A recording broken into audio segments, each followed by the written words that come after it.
1장 1절부터 14절까지 한 절씩 읽도록 하겠습니다. 아브라함이 99세 때에 여호와께서 아브라함에게 나타나사 그에게 이르시되 나는 전능한 하나님이라. 너는 내 앞에서 행하여 완전하라. 내가 내 은혜를 나와 사이에 두어 그를 크게 분선하게 하라 하시니 아브라함이 엎드렸더니 하나님이 또 그에게 말씀하여 이르시되 보라 그에게 하나님이 너와 함께 있으니 너는 여러 민족에 가서나라. 이제 후로는 내 이름을 아브라함이라 하지 아니하고 아브라함이라 하리니 이는 내가 너를 여러 민족의 아버지가 되게 함이니라. 내가 너로 민족을 하게 하니 내가 나에게서 민족들이 나게 하며 왕들이 내게로 돌아오리라. 내가 내 언약을 나와 너 및 내 대대 후손 사이에 세워서 영원한 언약을 삼고 너와 내 후손의 하나님이 되리라. 내가 너와 내 후손에게 내가 보호하는 이 땅 곧 가나안 동산을 주어 영원한 기업이 되게 하고 나는 그들의 하나님이 되리라. 하나님이 또 아브라함에게 이르시되 그런즉 너는 내 언약을 지키고 내 후손도 대대로 지키라. 너희 중 하나가 나를 예배하라. 이것이 나와 너희와 너희 후손 사이에 지키게 내 언약이니라. 너희는 피를 베어라. 이것이 나와 너희 사이의 언약의 표징이니라. 너희에게 베어 모든 하늘의 주께서 나타나라. 너는 너희 자손이 아니라 이방 사람에게서 돈으로 산 자를 강론하고 당신이 하는 날에 그를 할례를 받으라.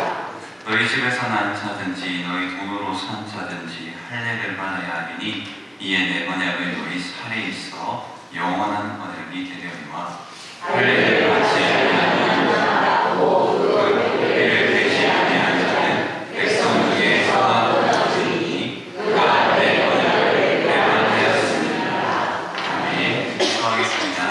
하나님 아버지, 하나님의 사랑과 은혜로 여러 많은 기후에 오르락내리락 있어도 우리를 건강하게 지켜주시고 특별히 용기 내어 힘있게 주의 몸된 성전을 향하여 마음을 두고 헌신하고 예배하며 예배의 자리에 부르신 주의 이름을 청축하고 또 우리가 함께 예배하는 모든 예배 가운데 하나님의 말씀이 들리고 그 음성 듣고 우리의 삶에서 가장 소중한 시간을 예배 가운데 누릴 수 있도록 축복하여 주시옵소서.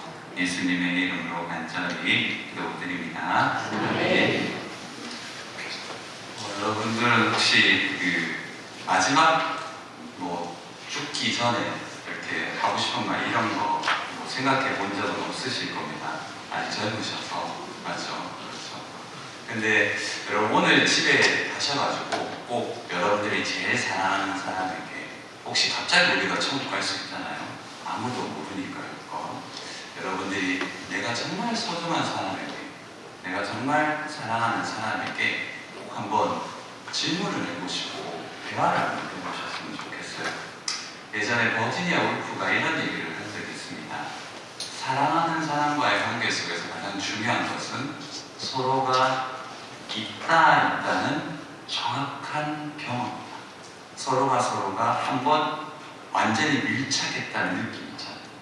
여러분 평생토록 여러분들 곁에 있는 남편과 아내, 부모 자식과의 관계를 사랑하면서 사는데 한번 집에서 물어보십시오. 자녀에게도 아니면 남편과 아내에게도 당신 아니면 누구누구 아들, 딸, 아빠가 이렇게 질문하면 너는 나를 내가 죽을 때 무엇을 통해서 아버지의 사랑을 정확하게 기억하겠냐고.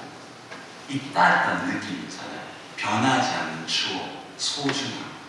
저는 그 관계의 비밀을 생각하면서 지금도 우리 아이가 어리지만 여러분 그런 얘기 많이 하시죠. 엘리베이터만 타면 3명을 이제 같이 가면 항상 어른들이 얘기하는 복되다, 참 좋다. 우리는 정말 힘들거든요. 근데 지금이 가장 행복하다는 걸 너무나 잘 알고 있습니다. 점점 혜람이도 초등학교 지나고 중학교 가는 상황이 있으니 약간 텐션이 있고 제가 요즘 느끼는 가장 그때 소중함은 점점 바뀌겠지만 우리 해서가 물고기를 잡으러 같이 갔었는데 해남이하고 어릴 때 장난감 낚시로 미끼도 장난감이에요. 그걸 잡고 물고기를 잡는데 안 잡히죠 당연히. 어떻게 장난감 물고기를 잡겠습니까? 근데 그걸 잡아보려고 아빠 앞에서 막 오는 거예요. 아빠 왜 내 낚시대는 고기가 안 잡혀요? 그래서 제가 고기 잡아가지고 걸어놓고 고기 잡게 해줬어요. 아니겠습니까? 이게 아빠의 사나이거든요.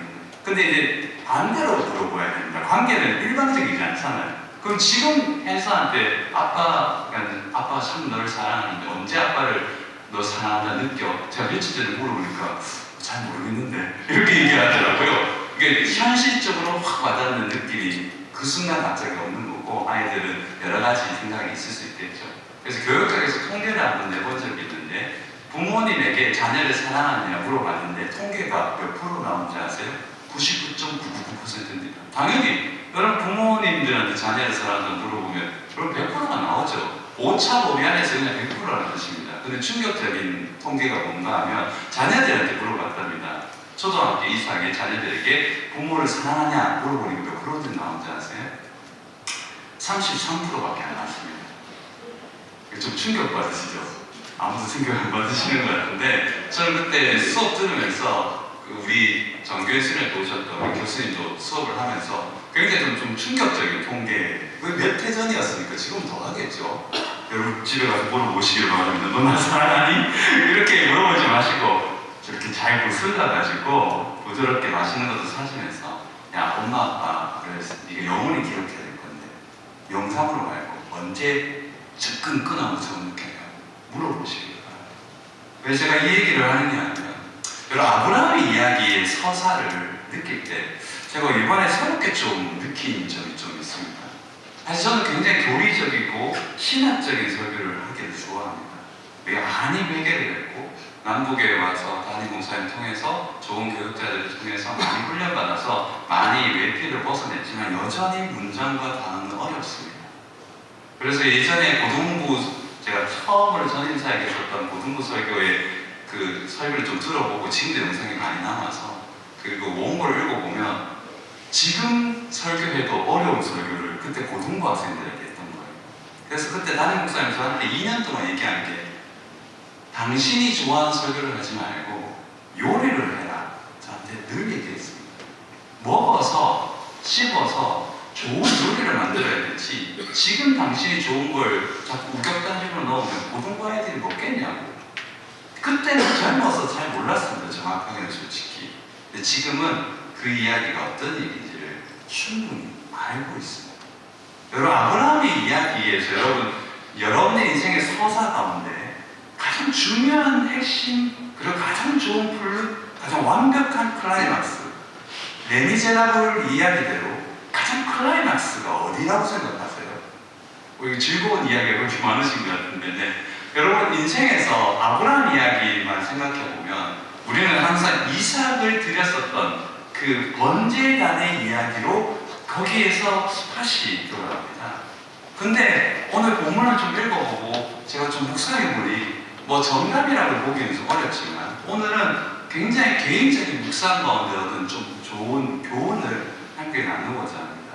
사실 저는 아브라함 이야기에서 가장 중요한 이야기가 17장이라고 해석이 되어지더라고요. 왜냐하면 이 아브라함과 하나님과의 관계 속에서 가장 중요한 변화를 경험하는 장이 17장이기 때문입니다. 여러분 나중에 여러분들이 15장을 읽어보시면 15장의 이야기와 17장의 이야기의 느낌이 굉장히 다릅니다. 15장을 나중에 한번 읽어보십시오. 1장부터 쭉 나와보면 굉장히 드라마틱하고 해피한 이야기입니다. 하나님이 나타나서 내가 너에서 큰 상기고 방패니까 넌 날 의지해라. 그러니까 갑자기 아브라함이 대뜸 정확하게 자기가 원하는 바를 말합니다. 나는 자식이 없습니다. 내 종의 아들입니다. 여러분 이 굉장한 슬프고도 진실한 고백을 여러분들이 남의 이야기를 들으니까 별로 감흥은 없지만 아브라함이 오늘 17장 전까지 24년 동안은 하나님과 동행하고 하나님의 갈 바를 알지 못하는 아브라함과 함께 하셔서 24년을 동행했단 말이에요. 24년의 그 어감 가운데 그 하나의 점을 원했고 그게 하나가 자기 인생에서 굉장히 괴로움이었단 말이에요. 그게 뭘까요? 자식이 없다는 거거든요. 우리가 너무나 잘 아는 것처럼 고대 운동에서 자식이 없다는 것은 수치이자 치욕이고 인생에서 가장 큰 고통이거든요. 그런데 아브라함에게 하나님이 난 너의 큰 상급의 방패다, 모든 것을 줄 수 있는 하나님이라고 15장에 나타나자 아브라함에게 하나님이 얘기합니다. 나는 엘리에셀밖에 없습니다. 정확하게 종이 아들입니다. 이게 뭘까요? 하나님 아들 안 주셨잖아요. 이런 얘기지 않겠습니까? 이 성경을 남의 이야기로 들으니까 우리가 너무 감흥이 없죠. 근데 아브라함이라고 생각해 보세요. 솔직히 갈 바를 알지 못해서 20몇 년 동안 하나님과 동행해서 물론 잘한 것도 있고 못한 것도 없지만 잘하는 게 꽤 많잖아요. 사실 족장 시대에 하나님은 완벽하게 계시적 하나님이 아니었기 때문에 진짜 갈 바를 알지 못해서 떠났거든요. 모든 것을 포기해서 했는데 단 하나의 키를 주시지 않았단 말이에요. 그래서 하나님 앞에 기도합니다. 그리고 달려갑니다. 그리고 하나님이 약속하죠. 그리고 15장 6절대로 하나님을 믿으니 여호와께서 이를 그의 의로에게. 굉장히 행복한 이야기입니다. 굉장히 티키타카가 잘 되죠. 나와 너 귀한 관계 속에서 아름다운 명구절이 탄생하죠. 그리고 나서 뚝하니 할례가 나오고 뚝하니 이삭이 나오고 뚝하니 마법성자처럼 도깨비 방망이처럼 수수수수 소리가 나왔다면 우리가 생각하는 드라마의 플롯 전개가 완벽해요. 그런데 이상하게도 15장 다음에 갑자기 넌센스처럼 16장이 쑥 들어온단 말이에요. 16장의 이야기는 뭡니까?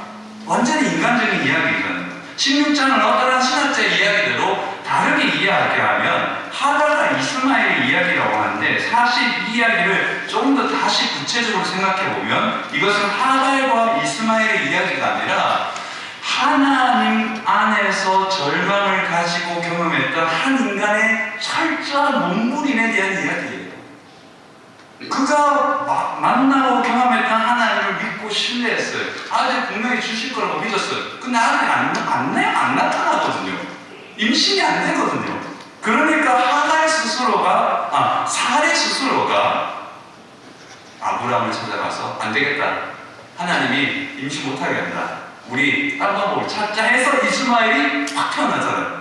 그리고 여러분들이 잘 아는 것처럼 13년 동안의 긴 침묵이 이어지고 그리고 17장이 나오는 겁니다. 여기에서 우리가 15장과 17장의 느낌을 완전히 바꾸게 완전히 새롭게 읽어야 됩니다. 15장을 나중에 읽어보시고 17장을 쭉 읽어보십시오.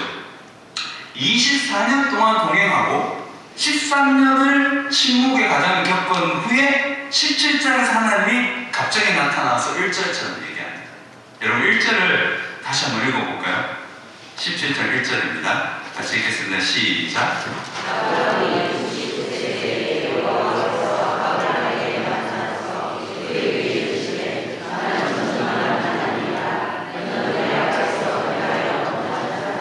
여러분 이게 어떻게 느껴지세요? 굉장히 은혜롭게 느껴지세요? 아니면 좀 딱딱하게 느껴지세요? 네, 반응이 없으시지만 저는 마음속의 반응을 다 알고 있기 때문에 딱딱하게 느껴지지 않으세요? 예전에 난 너의 상급이다, 방패다 은혜 주신 거 말고 13년의 긴 침묵 후에 대뜸 나타나서 아브라함에게 얘기하는 게 너 내 앞에서 완전해야 되는데 여러분 17장 1절부터 쭉 읽어보면 15장과 달라요. 15장에서는 나와 너의 관계 속에서 대화가 되는데 17장에서는 대화가 단절됩니다.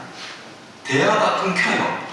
뭔가 모르게 아브라함도 뒤틀리고 하나님도 뒤틀린 것 같아요. 표현이 그러하지만 틀리게 얘기대로 표현의 방식이 다를 뿐입니다.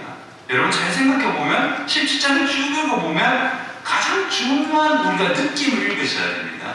15장은 굉장히 유연하고 행복한 관계의 아버지 아들과의 관계 같은 맥락이에요. 그런데 16장은 갑자기 완벽한 인간적인 이야기가 쓱 들어오다가 갑자기 17장은 완벽한 13년의 침묵 이후에 굉장히 다른 느낌이에요. 굉장히 솔직하고 피상적이지 않고 정형화되지 않고 두려움, 기대, 실망, 절망 모든 것들이 막 함축되인 어떤 인간의 단어로 표현하자면 굉장히 역동적인 이야기가 생성될 것 같은 뭔가 모르는 전율과 전율적인 어떤 분위기를 여러분들이 감지해야 됩니다. 이건 단순한 상상이 아니에요. 여러분 잘 생각해보면 많은 대화와 만남이 관계를 좋게 하는 게 맞아요. 맞죠? 여러분 관계를 좋게 하기 위해서는 대화가 필요합니다. 말하자면 부모가 얘기들은 나와 너의 관계 오직 참된 것이 만남일 뿐이에요. 공자도 얘기했잖아요. 너너예요. 오직 참된 것은 만남일 뿐이다. 만나면 뭘 할까요? 대화를 하죠. 근데 진정으로 관계가 깊어지려고 하면 대화보다 더 중요한 게 있습니다. 그게 뭘까요? 여러분이 답을 알고 계시잖아요. 우리 선생님 가장 친한 친구에 있으시죠? 맞죠? 가장 친한 친구 여러분 딱 생각해 보세요. 저에게도 가장 친한 친구가 있는데 그 가장 친한 친구는 제가 좋아하는 친구고 그도 나를 좋아하지만 1년에, 3년에, 5년에 전화를 할까 말까요? 근데 늘 친해요. 이건 뭘까요? 대화의 단절을 초월한 거예요. 여러분 잘 생각해보면 관계가 깊어질수록 여러분 17장에 보면 참 은혜가 있었는데요. 관계가 깊어질수록 솔직해지고 대범해집니다. 여러분 지금도 남편이 있는데 옷 함부로 못 갈아입는 예의 바른 아내가 있으시죠? 다 그러시는데 여러분 솔직하게 여러분들이 자녀들에게 키우다 보면 관계가 깊어질수록 예의가 있고 배려가 있겠지만 솔직해지고 대범해지잖아요. 뭐가 솔직해지고 대범해집니까? 행동도 그렇지만 말이요. 여러분들이 가장 독서를 잘하는 것이 어디일까요? 가정입니다. 여러분들의 가장 팩트 폭격으로 충격을 주고 상처를 준 사람이 누굴까요? 여러분들이 남편과 아내고 친구 말고 자녀와 자식이에요. 여러분 이 솔직함과 대범함이라는 단어를 가지고 아브라함과 하나님의 이야기를 지금 읽어보십시오. 여기에 보면 굉장히 은혜가 있습니다. 여러분 하나님은 아브라함에 나타나서 자신을 계시하십니다. 근데 그 이름을 뭐라고 얘기하는가 하면 우리가 잘 아는 엘샤다이라고 얘기해요. 엘이라는 것은 하나님이라는 것, 샤다이는 여러 이야기를 가능하고 해석이 가능해요. 초원의 주, 전능하신 하나님, 만물을 창조하시고 파괴하신 분, 이 모든 것이 가능해요. 지금 저는 이 엘샤다이의 이름에 바비크의 해석을 가지고 한번 논지를 펼쳐보고자 합니다. 하나님은 드디어 13년의 침묵을 깨고 아브라함에게 더 솔직한 자신의 모습을 계시하십니다. 그의 이름을 드러내요. 우리가 진정으로 하나님을 깊이 만나는 순간은 언제냐면 고난과 고통일 수도 있어요. 아니면 우리의 삶의 모든 환경 속에서 하나님을 헌신해서 헌신의 열매를 하나님을 깊이 만날 수도 있어요. 근데 가장 중요한 하나님을 깊이 만나는 순간은 언제냐면 같이 한번 따라해 보도록 하겠습니다. 하나님께 무례하도록 솔직하고 대담할 때. 그렇죠. 여러분 우리가 하나님을 가장 깊이 만나는 순간은 언제냐면 하나님 앞에 가장 솔직하고 가장 대범하게 하나님 앞에 나아갈 때. 아브라함의 행동을 보면 알 수 있습니다. 보통 같으면 아브라함은 이런 얘기가 나오면 하나님 앞에 얘기하거나 뭐 하는데 엎드렸다는 단어를 여러분들 굉장히 겸손하게 읽으시는데 그건 말을 하지 않았다는 뜻은 다른 의미가 있는 거예요. 아브라함이 예전 같으면 왜 안 주셨어요? 왜 안 해주십니까? 저 14년 동안 이스마엘 종 옛날에 원했잖아요. 종도 아들 안 돼. 이스마엘도 아들 안 돼. 그럼 나보고 어쩌라는 겁니까? 라는 맥락에서 아무 말도 하지 않는다는 것은 침묵은 경외이자 순종일 수도 있지만 가장 중요한 반항일 수도 있습니다. 티니케의 얘기대로 아브라함의 이 엎드렸다는 뜻은 말하고 싶지 않은 거예요. 더 이상 이 부분은 당신이 아무리 말해도 나는 뭐한다? 듣고 싶지 않다는 거죠. 그래서 목사님 이거 해석 잘못된 거 아닙니까? 할례 행하는데 바로 하지 않습니까? 여러분 잘 생각해보면 할례도 뒤에 나오겠지만 할례는 원래 고대 운동에서 늘 하던 행위 중에 하나예요. 일상적인 걸 가지고 하나님 특별하게 만드셨다는 것도 은혜가 있지만 가장 중요한 것은 할례를 행하긴 하고 순종은 하지만 아브라함은 여전히 그럼에도 불구하고 하나님께 말하고 싶지 않았어요. 그 증거가 어디에 있는가 하면 17장 뒤에 보면 이렇게 얘기하죠. 야 나중에 네가 이삭이라는 아들을 얻게 될 거야. 네가 하나님의 아들을 얻게 될 거야. 사라의 몸에서. 그러니까 아브라함이 뭐라고 얘기하죠? 18절에 아브라함이 이에 하나님께 아뢰되 이스마엘이나 하나님 앞에 살기를 원한다. 여러분 이걸 히브리어로 어떻게 읽는지 아세요? 번역을 좀 해보니까 직역과 번역을 좀 해봤습니다. 여러분 이거 뉘앙스가 굉장히 한글이 잘 해석했어요. 말하고 싶지 않았어요. 상처도 많이 받고 아브라함은 굉장히 실망했던 거죠. 여러분들이 하나님 편에서만 자꾸 이 아브라함을 생각하니까 굉장히 아브라함이 나쁜 사람처럼 생각하지만 여러분들의 대입을 보십시오. 24년을 동행하고 죽고 나서 하나님 앞에 열심히 살았는데 하나님이 하나 안 들어준다고 생각해 보세요. 여러분 20년 동안 30년 동안 교회 생활했는데 부목사님이 교육자가 아무도 인정해 주지 않는데 열받지 않겠습니까? 여러분들 열 안 받는 얼굴이시지만 저 같으면 열 받을 것 같은데 여러분 분명히 여러분 24년 동안 동행했단 말이에요. 너무 성경을 아브라함이 그렇지 이삭 드는 걸로 딱 잘라서 그냥 결과를 다 하는 거 그렇지 그거 말고 24년 동안 한결처럼 순종하고 열심히 했는데 하나님이 좀도 안 돼. 이스마엘도 안 돼. 도저히 안 돼. 다 끊겼어요. 아들 낳을 수 없어요. 그래서 웃었잖아요. 그리고 이스마엘이나 하나님 앞에 살기를 원하는데 이게 번역해보니까 적극적으로 번역하면 이랬습니다. 자, 하나님 당신이 말한 아들이 여기 있습니다. 이스마엘 여기 있어요. 당신이 말한 아들요 이삭 아니에요. 당신이 말한 아들은 누구다? 이스마엘이에요. 이스마엘이 당신 앞에 살기 원하면 당신 앞에 있는 것 이스마엘 뿐이라는 거거든요. 히브리어로. 이걸 번역하면 자 보세요. 이스마엘이 있습니다. 이거 내 아들이고 당신이 줄 아들. 이게 비난이에요. 뭐라고 하죠 그거? 여러분 비꼬는 거 맞아요. 죄송합니다. 하나님이 이 아브라함이 비꼬다 표현은 좀 그러하지만 여러분 이건 문장이 정확하게 맞아요. 아브라함이 얼마나 화가 났으면 얼마나 힘이 들었으면 하나님께 이렇게 얘기합니다. 여러분 아브라함의 관점으로 이 17장을 읽으면 한 단어가 생각나야 됩니다. 그게 어떤 단어인가 하면 무력함이에요. 무력함. 여러분 저는 여기서 하나 교훈을 얻었는데요. 열심히 신앙생활하고 열렬히 하나님을 위해서 살아가는 사람이야말로 무력함을 경험하는 겁니다. 그리고 관계가 깊어지려고 하는 사람, 깊게 하나님을 만나는 사람의 마지막 관건이 그 허들이 어디일까요? 무력함이에요. 무력함. 열심히 했어요. 착하게 살았어요. 하나님을 위해서 열심히 살았어요. 순종해서 누구보다 열심히 하고 누구보다 성실히 살았어요. 그런데 안 돼요. 그 허들을 못 넘는 거예요. 그 무력함이거든요. 여러분들의 인생에 무력함을 느낄 때 엘샤다의 하나님을 만나기를 주의 이름으로 축복합니다. 여러분 무력함을 경험하고 있습니다. 아무 의미도 없는 인생을 살아가고 있습니다. 될 대로 되라식으로 이야기하고 있습니다. 아브라함은 이 아들의 문제만큼은 하나님의 이름을 거들먹거리면서 비아냥거리고 있습니다. 아무 얘기도 듣고 싶지 않았습니다. 그래서 하나님을 만나고 싶지 않아서 14년 동안 그도 말하지 않고 아브라함도 말하지 않고 하나님도 말하지 않아요. 근데 하나님은 찾아와서 1년이 남긴 하나님의 섭리의 시간 앞절에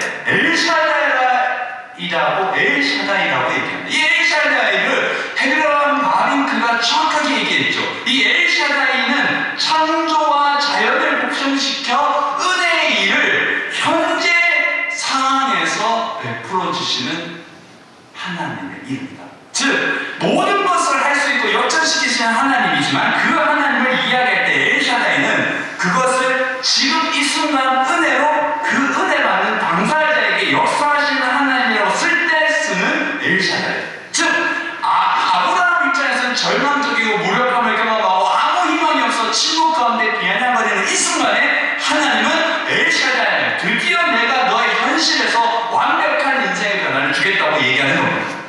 주 안에서 복된 남북의 성도입니다.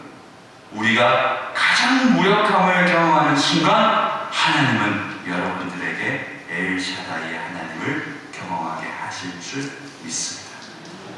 여러분 무력함을 경험해 보셔야 됩니다. 인생의 무력함. 정말 나는 안 됩니다. 정말 나는 안 됩니다. 여러분 에릭 에리슨이 가지를 선택해야 된다고 얘기를 했어요. 정체성을 선택하든지 생산성을 선택하든지. 에릭 에리슨이 얘기한 겁니다. 이건 굉장히 기독교적인 맥락에서 오늘 본문에서도 연결될 수 있어요. 아브라함이 성장하기 위해서는 내가 누구냐는 것을 알아야 돼요. 여러분들이 성장하기 위해서는 내가 누구냐는 것을 알아야 돼요. 누구에게? 하나님에게. 또한 하나님에게 나는 누구인가? 나는 하나님에게 누구인가? 상호적인 관계 속에서 인간은 정체성을 발견하는 겁니다. 그리고 나서 생산성이라는 하나의 요소를 선택하게 되어 있는 거예요. 이 생산성은 단순히 열심히 일하라 그런 것이 아닙니다. 가장 중요한 생산성은 정체성을 통해서 우리의 삶의 근본과 근간을 변화시키는 것이 관계를 통해서 이루어진다는 그 신비적인 경험을 하는 것에 있다는 거죠. 여러분, 오늘 17장을 읽어보면 성숙한 관계로 발전할수록 서로 간에 대화의 침묵이 교차할 수 있다는 것을 느끼게 됩니다.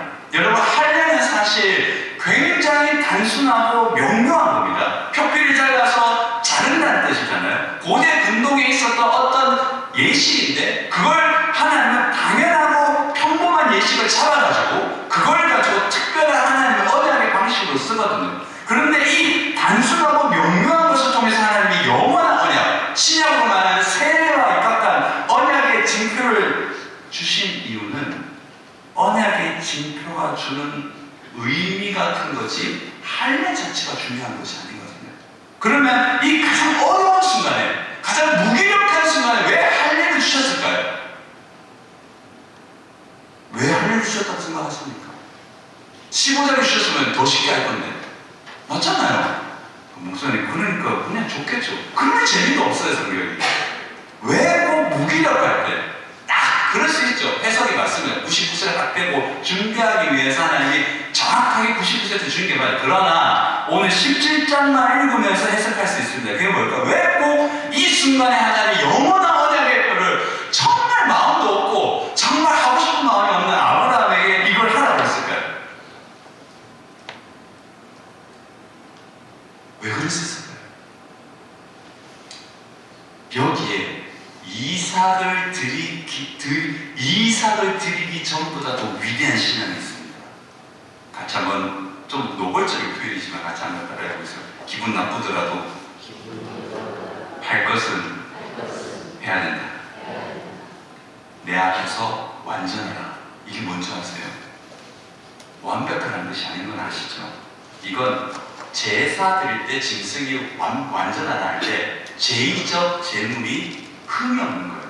근데 아브라함이 흠이 많잖아요, 솔직히. 근데 아브라함이 그런 생각을 했었어요. 당신도 흠 없습니까? 죄송합니다. 이건 굉장히 좀 시니컬한 표현인데, 하나님 나한테 완전하라고 했는데 당신 완전합니까? 엘샤다이 웃잖아요. 이스마엘을 살기를 원합니다. 그런데 할례 행해요. 말도 없이. 그리고 먼저 할례를 행하는 사람이 누군지 아세요? 그 아들, 23절, 그 아들 이스마엘. 할례를 행하면서도 아브라함은 한 번도 0.1%도 이삭이 태어날 거라고 생각하지 않아요. 그 아들 이스마엘, 당신이 준 그 아들 이스마엘, 내가 낳은 이스마엘, 이 아들 이스마엘. 그건 뭘까요? 아예 할례하지 뭐 어려운 거 아닙니다. 이스마엘 데리고 와가지고 할례해가죠. 그 아들 이스마엘. 그런데 그 순종이 영원한 언약을 예표하고 영원한 언약이 되거든요. 주안의 남북에서 여기에 두 번째 큰 교훈이 있습니다.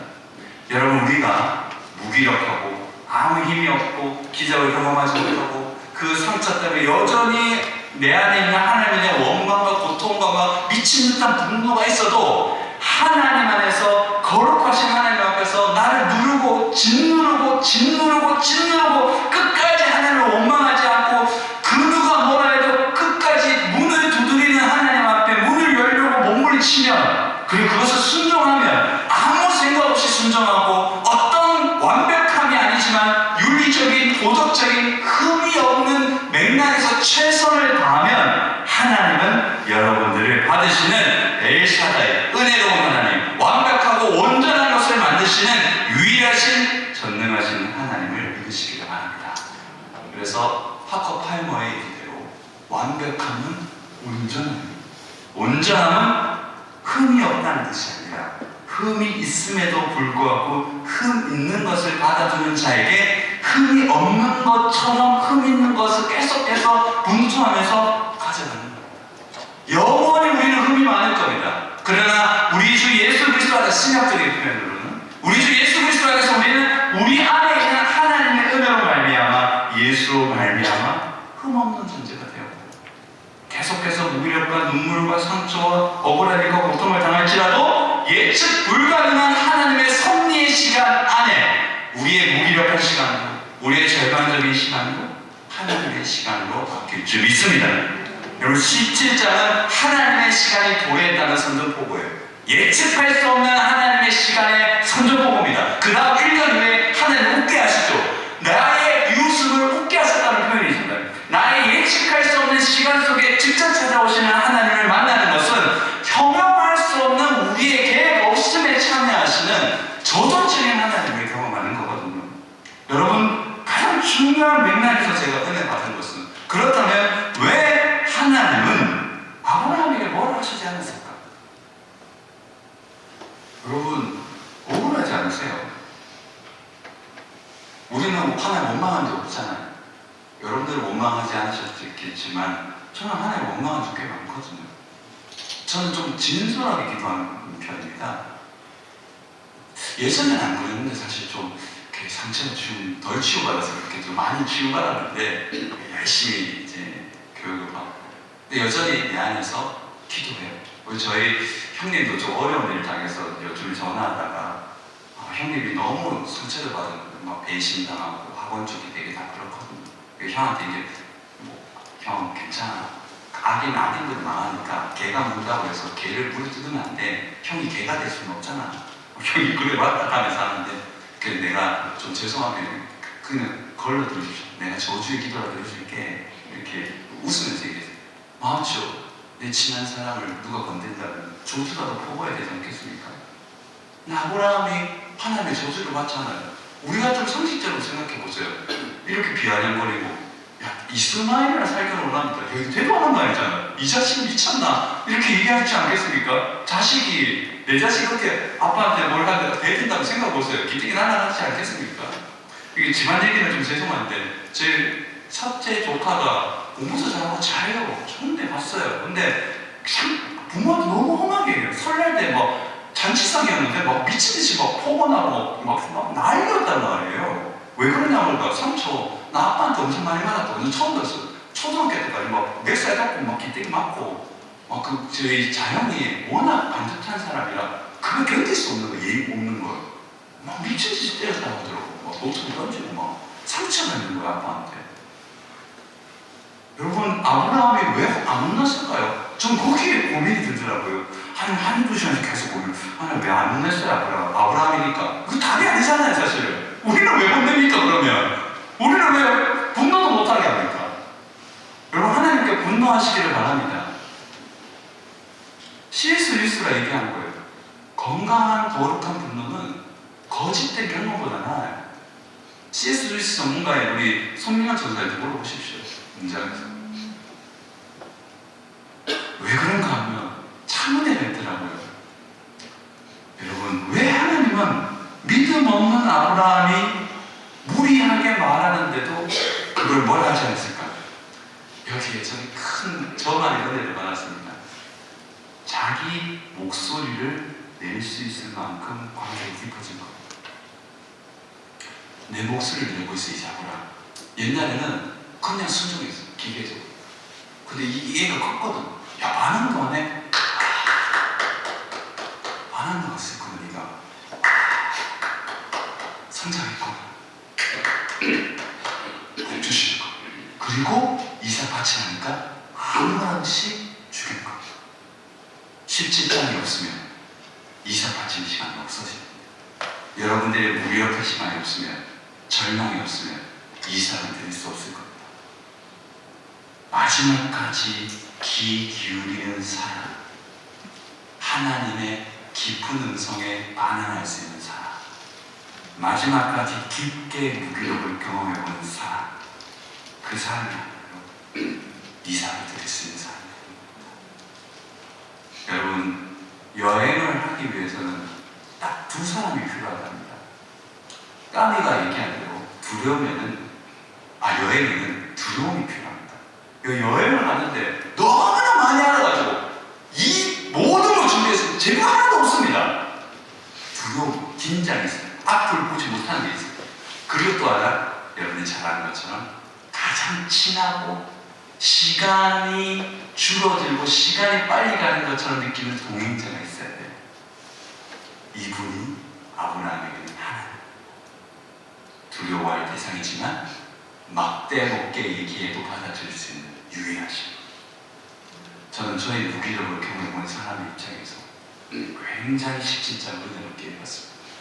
혹시 여러분들이 가장 처절한 무기력 앞에 있을 때 하나님은 여러분들의 막대 먹는 언어로 성장이라고 받아주실 줄 믿습니다. 여러분들 인생에 이삭을 바치기 원한다면 여러분들은 17장을 건너가서는 안 됩니다. 통과하십시오. 하나님 앞에서 자기 목소리를 낼 수 있을 만큼 성장하셔야 됩니다. 그래야 여러분은 진짜 나와 너, 아니, 우리라는 이름으로 성경을 읽을 수 있게 될 줄 믿습니다. 그 언약의 징표가 할례이고 여러분의 인생의 할례가 잘나지고 매듭지어지는 그런 은혜는 결국 깊게 하나님을 만나는 시간이 있을 믿고 그런 은혜가 있기를 주님의 이름으로 축복합니다. 하나님 아버지, 우리 인생의 삶에 많은 일들이 일어납니다. 좋은 일도 있고 어려운 일도 있고 무기력을 경험하는 일도 있고 찬가를 부를 때도 있습니다. 오늘 아브라함은 굉장히 절망적인 시간을 가지고 있고 이스마엘을 아들이라고 여길 만큼 처절한 무력감에 사로잡혀 있습니다. 그런데 하나님은 그를 받아주십니다. 이게 은혜 아니겠습니까? 내가 아무리 뭐라고 해도 하나님은 내가 성장하고 있다는 것을 알고 계시고 드디어 이삭을 드리고 하나님이 이제야 네가 나를 사랑하는 줄 알겠다 라는 거죠. 우리에게도 지금의 삶이 신자가 되기 위한 가장 깊은 시간임을 깨달아 알게 하여 주옵소서. 예수님의 이름으로 간절히 기도드립니다.